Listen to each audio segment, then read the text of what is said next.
জামাত বোধহয় বলেছিল রমজানের আগে হলে তো ওই ফেব্রুয়ারির সময়ই হয়, ফেব্রুয়ারি 12-13 মধ্যে যদি হয়, ফেব্রুয়ারি 10 যদি হয় তাহলে রমজানের আগে শুরু হয়ে যায়। তাহলে সেইখানে তো তাহলে বিএনপি জামাত এবং দুইজনেরই ঐকমত থাকার কথা।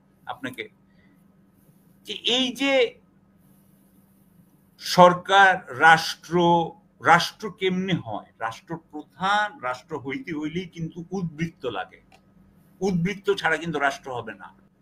জনগণ কি চায় এটার কিন্তু কোনো জায়গা নাই। আপনি অন্যান্য দেশে কিন্তু জরিপ নেয়, ধরেন কোনো একটা আপনার শর্ত দিয়া জরিপ নিল, এখানে কোনো জরিপ নিতে দেখেন নাই, কোনো জরিপ না।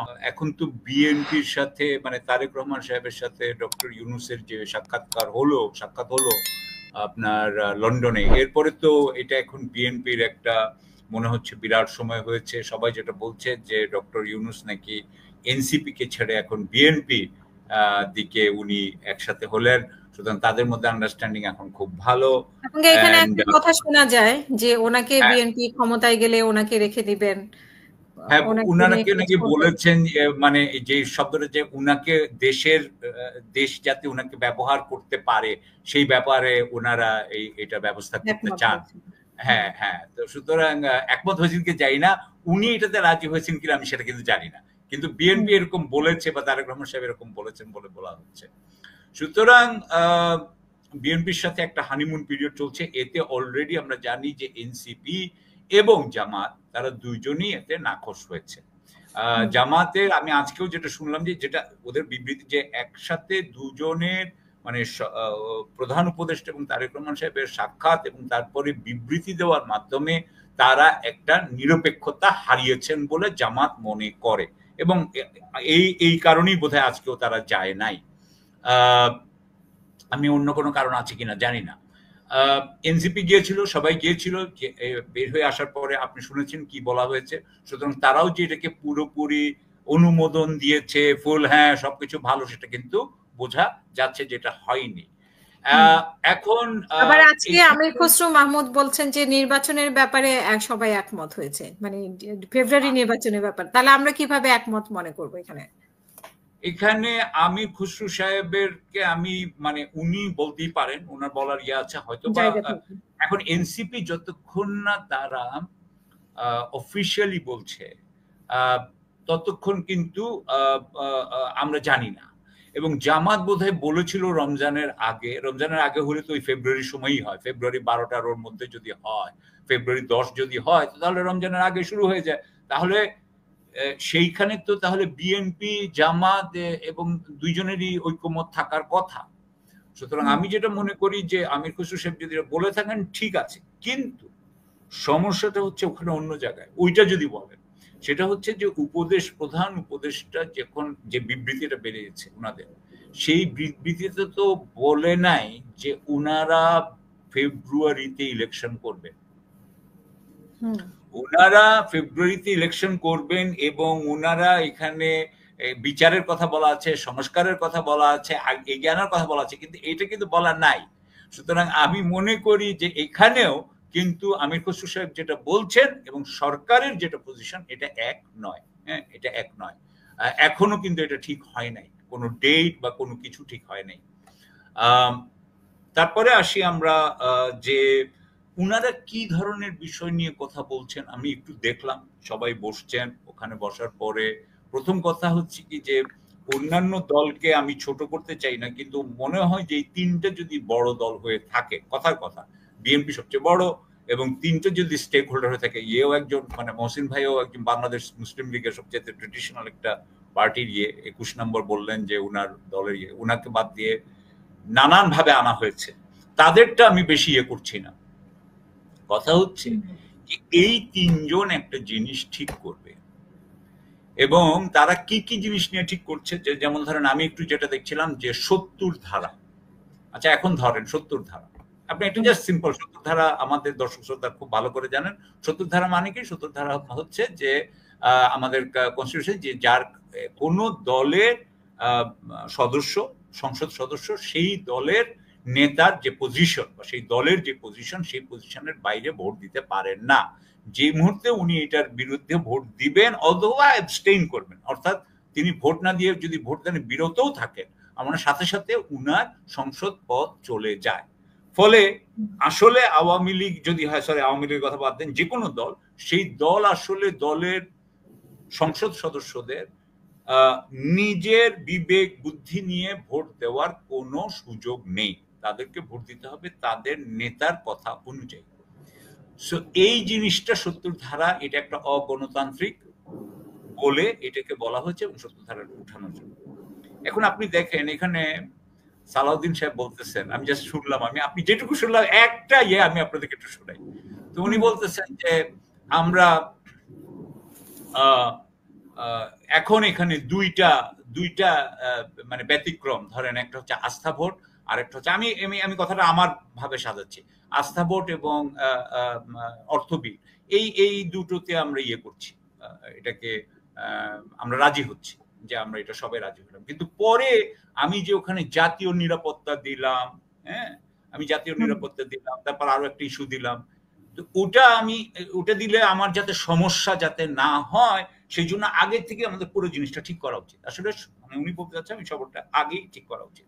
তখন সাথে সাথে রিয়াজ সাহেব, আলী রিয়াজ সাহেব, না আপনি এখানে যেইটা ঠিক করবেন সেইটার সাথে আপনার ম্যানিফেস্টোর মিল থাকতে হবে এমন কোনো কথা নাই। সালাউদ্দিন সাহেব বলতেছে যে আমি যদি এখানে একটা কিছুতে রাজি হই আর ম্যানিফেস্টোতে যদি আরেকটা কথা বলি, তাহলে তো মানুষ আমাকে গালি দিবে, আমাকে অন্য পার্টিরা গালি দিবে, আমি তো এটা করতে পারি না। তার মানে আপনি বুঝেন, একজন কিন্তু রাজনৈতিক দিক থেকে বলতেছেন, আরেকজন কিন্তু একটা পুরোপুরি থিওরিটিক্যাল পয়েন্ট অফ ভিউ থেকে, তাত্ত্বিক দিক থেকে বলতেছে। এবং যিনি আসলে বিচারক হন, উনি তো একটা ঐকমত্য কমিশনের, উনি তো ভাইস চেয়ারম্যান, উনি তো বিচারকের দল, উনাকে তো ল সবচেয়ে ভালো জানতে হবে, বা উনাকে তো এই জাজমেন্টটা তো বুঝতে হবে, জাজমেন্ট থাকতে হবে। এখানে কিন্তু কোনো জাজমেন্ট, আমি রিয়াজ ভাই এখানে সরি আমি কিন্তু দেখলাম না, হি ডিডন্ট আন্ডারস্ট্যান্ড যে এটার জাজমেন্টের ব্যাপার। আচ্ছা এখন আসেন, আমি যেটা বলতে চাই, এইখানে কয়েকজন মানুষ দেখা হবে, অর্থাৎ এনসিপি, বিএনপি আর ধরেন জামাত, তারাই ঠিক করবে বাংলাদেশের সংবিধান কি হবে।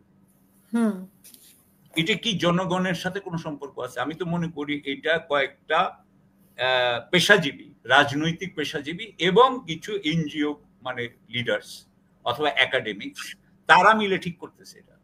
এখানে কিন্তু আপনি একটা জিনিস আপনাকে সিম্পল বলি, কিরকম ভাবে এটা আমি মনে করি বাস্তব বিবর্জিত আপনাকে, যে এই যে সরকার, রাষ্ট্র কেমনে হয়, রাষ্ট্রপ্রধান, রাষ্ট্র হইতে হইলেই কিন্তু উদ্বৃত্ত লাগে, উদ্বৃত্ত ছাড়া কিন্তু রাষ্ট্র হবে না, সারপ্লাস। সেইটা খায় আপনার আমলারা, সেইটা খায় হচ্ছে অলিগার্করা, সেটা খায় হচ্ছে কে রাজনৈতিক নেতারা। এইটাই হচ্ছে গ্রিজ বা ব্লাড। এই পলিটিক্যাল যে মেশিন, এই মেশিনের ব্লাড তো হচ্ছে টাকা, আপনি যাই বলেন এটা টাকা। এই টাকার ব্যাপারে ওনাদের কোনো কথা নেই। আপনি কিন্তু শুনবেন না, এখন পর্যন্ত কি শুনছেন যে স্বাধীন বিচার ব্যবস্থা এইভাবে হবে? ওনারা এখানে এখন পর্যন্ত শুনছেন স্বাধীন বা স্বাধীন না হলো প্রফেশনাল মানে পক্ষপাতহীন পুলিশ ব্যবস্থা এইভাবে হবে? আপনি শুনেননি, কারণ ওগুলো হচ্ছে সবচাইতে কঠিন ব্যাপার, ওটা হচ্ছে আসল ব্যাপার।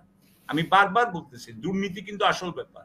এই কয়েকদিন আগে ডক্টর ইউনুস ওই গার্ডিয়ান পত্রিকায় একটা সাক্ষাৎকার দিচ্ছেন, এই যে যখন লন্ডনে গেছে, উনি করে বলতেছেন, খুব সুন্দর কথা বলছেন, কিন্তু আমি আশ্চর্য হয়ে গেছি। মহসিন ভাই, আমি জানি না মহসিন ভাই ইফ ইউ ফলোড ইট, খুবই সুন্দর কথা বলতেছেন উনি বলতেছেন যে জনগণ সরকারকে শত্রু মনে করে এবং সরকারকে ঠিক করতে হইলে গ্রাম থেকে একেবারে বোধহয় ক্যাপিটাল পর্যন্ত, উনি বলছেন কি জানি এক্সাক্ট ওয়ার্ডটা আমার মনে নাই, মানে একদম উপর পর্যন্ত দুর্নীতি দূরীকরণ করতে হবে। আবার একটা জায়গায় উনি বলতেছে যে আগে যখন আমি মানে হাসিনা সরকার ছিল, তখন হাসিনা সরকার খালি আমার সমালোচনা করতে, এখন সবাই আমার সমালোচনা করে। এবং মাইক্রো ক্রেডিট, উনি বলছে যে টাকা দিয়ে কিনতেও পাওয়া যায়, ভোট টাকা দিয়ে। এটা উনি এটা যে কথাটা বলেছেন সেটা ভুল বলেছেন। আমি মনে করি সেইখানে মানুষ টাকা খেয়ে আসলে মত বদলায় বলে আমি মনে করি না। হ্যাঁ উনি এটা বুঝেন নাই এবং ওনার সাথে একটা জনবিচ্ছিন্নতার ব্যাপার আছে। কিন্তু এই যে আমরা যে এলিটিস্ট কথা বলতেছি না, ঐকমত্য কমিশন, এখানে দেখেন হুম কিন্তু জনগণের কি চিন্তা এটা কিন্তু বলাই হচ্ছে না। হুম জনগণ কি চায় এটার কিন্তু কোনো জায়গা নাই। আপনি অন্যান্য দেশে কিন্তু জরিপ নেয়, ধরেন একটা কোনো একটা আপনার শর্ত দিয়া জরিপ নিল, এখানে কোনো জরিপ নিতে দেখছেন? দেখেন নাই, কোনো জরিপ নেওয়া হয় নাই। সো আমি যেটা হুম বলতে চাচ্ছি যে এখানে দুর্নীতিটাই যদি থেকে যায়, সত্যি সত্যি আমরা যদি স্বাধীন বিচার ব্যবস্থাই না পাই, আর আমরা যদি সেই প্রফেশনাল পুলিশ যদি না পাই, তাহলে আসলে আহ, আমাদের এই সংস্কার দিয়ে লাভ কি? দ্বিকক্ষ বিশিষ্ট হবে না আনুপাতিক হবে, সেটাতে আমার কি আসে যায়, আমি এটা বলতে চাই। এবং আমি এখানে আরেকটা জিনিস আমি দেখতেছি যে আই এম সরি বাট এখানকার যে যে ব্যক্তিরা এটার মধ্যে আছেন, বিশেষ করে সরকারের সাইড থেকে, মহসিন ভাই যেভাবে বলছেন আমি একটু অন্যভাবে বলি কথাটা। ইনাদের কিন্তু আমি যেটুকু বুঝি ইনারা নন ইডিওলজিক্যাল, ইনাদের কোনো মতাদর্শ আসলে নাই। উনারা কিন্তু কেরিয়ারিস্ট, কিন্তু মতাদর্শ নাই।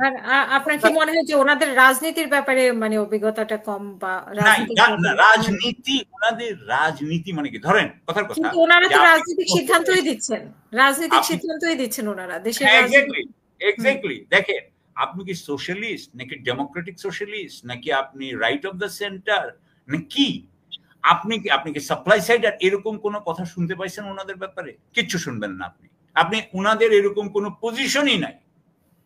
আপনি দেখবেন যে উনাদের কোনো পজিশন নাই কিন্তু আসলে মতাদর্শের।